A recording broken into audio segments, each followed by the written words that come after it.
Good morning, Maranatha. Kita jumpa kembali dalam program Good Morning Maranatha.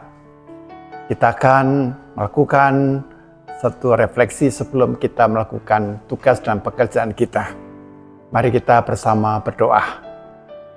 Bapa yang Maha Baik, kami datang kepadamu dengan mengucap syukur pada hari ini tanggal 9 Mei 2024. Kami diizinkan kembali melakukan tugas kami, melakukan pekerjaan kami. Karena itu Bapak berkati setiap kami, supaya kami boleh bekerja berdasarkan berkat dari Tuhan. Kalau Tuhan memberkati, maka setiap rezeki dan setiap pintu akan dibukakan. Kami ingin mendengarkan firman-Mu.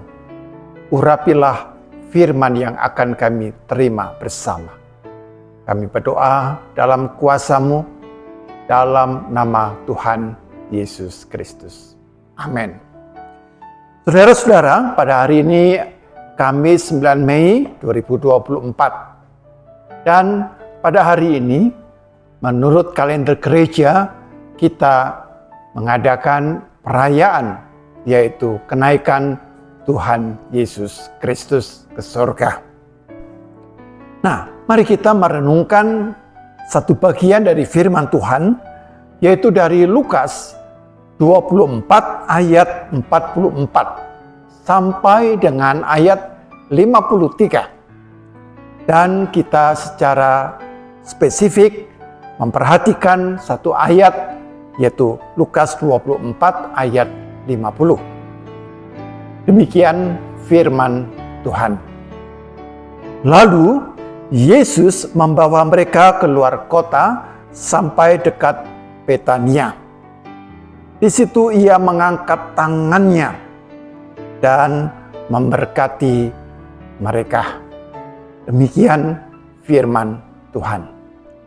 Saudara-saudara, peristiwa kenaikan Tuhan Yesus ini adalah satu poin penting. Kalau sebelumnya gereja selama 7 minggu merayakan kebangkitan Kristus, maka pada saat ini di tengah-tengah minggu Paskah itu kita merayakan kenaikan Tuhan Yesus. Kita mengetahui bahwa peristiwa kebangkitan bukanlah sesuatu yang mudah dicerna. Tidak mudah dicerna bukan berarti tidak ada, bukan berarti tidak real.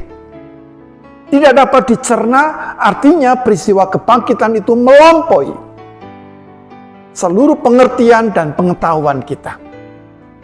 Nah, maka peristiwa kenaikan yang dimana kebangkitan itu sangat sulit untuk diterima secara akal menurut ukuran dunia. Disitulah kesaksian Alkitab yang penting sekali. Yesus yang bangkit itu adalah Yesus yang naik ke surga. Kalau saudara perhatikan satu hal penting, yaitu bahwa Yesus naik ke surga bukan seorang diri yang tidak dilihat oleh orang lain, tidak. Dia tidak diceritakan di dalam kamar, lalu dia tiba-tiba naik ke surga, lalu dia kemudian menyampaikan wahyu, saya tadi sudah naik ke surga. Tidak. Disebutkan Yesus membawa para muridnya. Dan para murid di sini tidak disebutkan hanya para rasul, yaitu setiap orang yang percaya. Dan kita mengetahui cara struktur dalam merekrut murid. Ya, kita tahu Yesus pertama-tama merekrut 3 orang murid. Ya, sebagai murid yang inti. Di sana ada Petrus, ada Yohanes, ya, ada Yakobus. Tetapi ada susunan yang lebih luas lagi yang kita kenal, yaitu 12 rasul. Tetapi Injil Lukas juga menceritakan Yesus mempunyai murid yang berjumlah 70 orang. Jadi dari 3, 12, 70, lalu 70 juga mempunyai murid. Dan kalau menurut kesaksian Rasul Paulus, Yesus itu menampakkan sebagai yang bangkit kepada lebih dari 500 orang. Ini berarti apa, saudara-saudara? Bahwa peristiwa kenaikan Tuhan Yesus ke surga itu disaksikan oleh banyak orang. Dan ini poin penting, yaitu apa? Yaitu bahwa iman Kristen mau mengatakan baik kebangkitan maupun kenaikan itu adalah sesuatu yang faktual. Sesuatu yang indrawi yang dapat dilihat oleh mereka. Ya, kita kadang-kadang di dalam kehidupan ini sangat sulit membedakan antara fake dengan fakta. Ya, fake itu sesuatu yang tahayul, ya, yang sifatnya diceritakan menurut versi seseorang, saya naik ke surga. Tetapi tidak ada yang menyaksikan. Nah, tidak demikian yang dilakukan oleh Yesus. Yesus naik ke surga di depan para murid dan disebutkan sampai dekat Betania. Dan kita tahu kalau kita lihat dari peta, ya, atau bagi saudara yang pernah ke Israel, antara Yerusalem ke Betania ya relatif tidak terlalu jauh. Dan ketika Yesus mau naik ke surga, disebutkan ia mengangkat tangannya, memberkati mereka. Yesus tidak sekadar pergi, tiba-tiba hilang begitu. Ia mengumpulkan para murid, lalu ia memberkati mereka, memberikan kuasa kepada para murid untuk melakukan tugas pengutusan dengan kuasanya. Nah, saudara-saudara yang dikasihi oleh Tuhan, kita adalah umat percaya yang juga menerima, walaupun kita tidak menerima langsung berkat dari Tuhan. Tapi kita tahu bahwa setiap kali kita percaya, kita dibaptiskan, kita menerima sakramen sidi atau konfirmasi, maka kita pun juga menerima penyertaannya. Kita diberikan juga kuasa. Dan itulah yang juga nanti kita lihat secara detail di dalam Kisah Para Rasul pasal yang pertama. Kita mengetahui bahwa penulis Injil Lukas dan Kisah Para Rasul penulisnya sama, yaitu tabib Lukas. Nah, saudara-saudara, maka di dalam konteks ini kita bisa melihat bahwa peristiwa kenaikan Kristus itu tidak hanya sekedar satu peristiwa dia pergi meninggalkan, tetapi lebih daripada itu. Ia menyertai, ia memberkati. Nah, di dalam berkat itu sebenarnya terkandung anugerah otoritas diberikan kepada umat percaya. Nah, kita kadang-kadang sebagai orang percaya itu tidak mempunyai keyakinan yang teguh. Ya. Ada beberapa orang Kristen yang merasa dirinya itu kecil, tidak bisa apa-apa, ya. Lalu mereka menjadi orang yang minder, orang yang rendah diri, ya. Mengembangkan sikap inferior. Apalagi mereka mengatakan kita ini kan kelompok minoritas. Saudara-saudara, kita lupa bahwa kuasa Allah itu, kuasa Kristus itu melampaui jumlah manusia. Kalau kita percaya akan otoritas yang diberikan oleh Tuhan, yaitu kuasanya yang menyertai kita, asal kita lakukan demi Injil, demi kerajaan Allah, demi kebenaran. Sebenarnya kuasa itu akan kita alami. Berbeda kalau saudara sebagai orang Kristen menyalahgunakan kuasa itu. Kita bisa menjadi orang yang pura-pura saleh, orang-orang yang munafik. Tapi hidup kita itu sungguh jauh dari kebenaran. Tentunya kuasa itu tidak akan bekerja.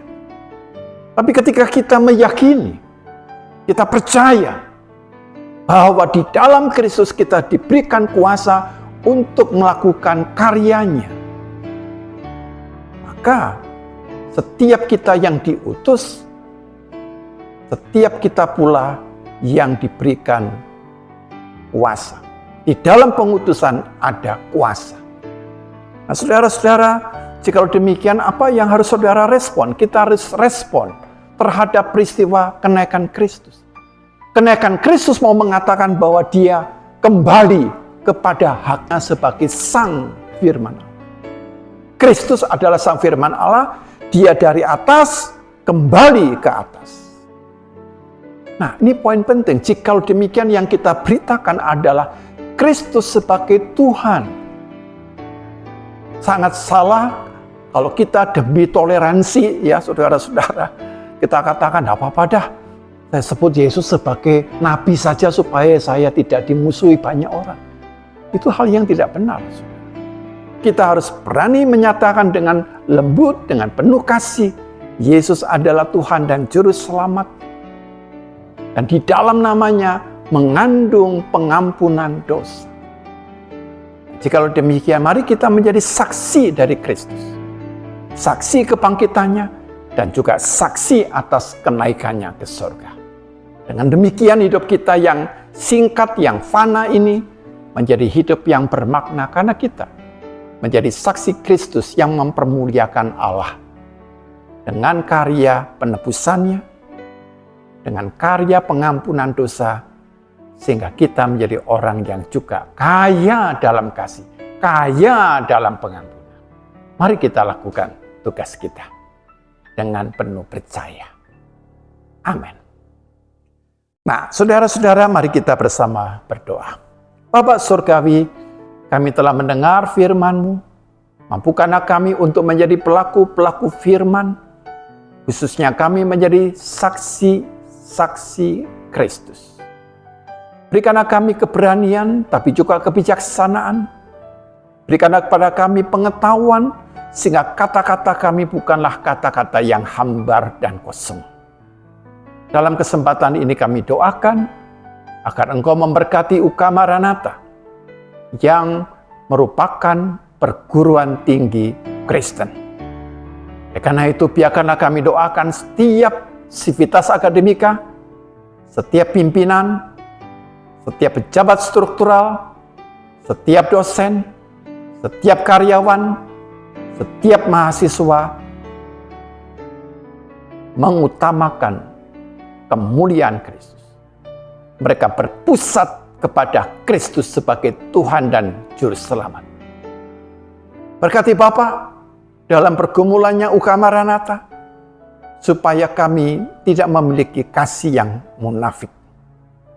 Biarkanlah kami menjadi orang yang sungguh-sungguh dipenuhi oleh kasih sejati, kasih yang otentik. Dan juga Tuhan, jangan Kau biarkan kami menyalahgunakan arti kasih. Kami menuntut kasih, tetapi tidak dipenuhi dengan tanggung jawab. Bapa, kasih senantiasa mengajar kepada kami untuk bertanggung jawab. Manakala kami tidak bertanggung jawab, kami tidak berhak menuntut kasih. Bapa Surgawi, kami juga mau datang kepadamu, agar Engkau menolong dan memberkati dengan berkat yang Engkau berikan pada saat Engkau naik ke surga. Supaya kami tidak mudah kecil hati, supaya kami tidak mudah putus asa. Berikan kepada kami keyakinan bahwa hidup kami sangat berarti. Sungguh hidup kami sangat berarti, sehingga di dalam Kristus Engkau berinkarnasi menjadi manusia. Tuhan, demikian doa kami yang kami panjatkan dalam kuasa nama Tuhan Yesus Kristus. Amin. Saudara-saudara, mari kita bersama-sama menghayati visi dan misi Universitas Kristen Maranatha. Mari kita hayati visi UK Maranatha.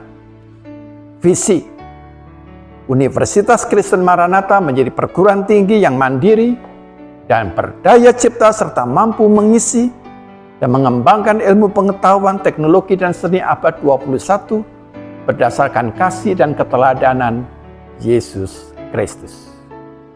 Misi mengembangkan cendekiawan yang andal, suasana yang kondusif, dan nilai-nilai hidup Kristiani sebagai upaya pengembangan ilmu pengetahuan, teknologi, dan seni dengan penyelenggaraan Tridharma Perguruan Tinggi. Saudara-saudara yang dikasihi oleh Tuhan, mari kita hayati nilai hidup Kristiani, integrity, care, excellence,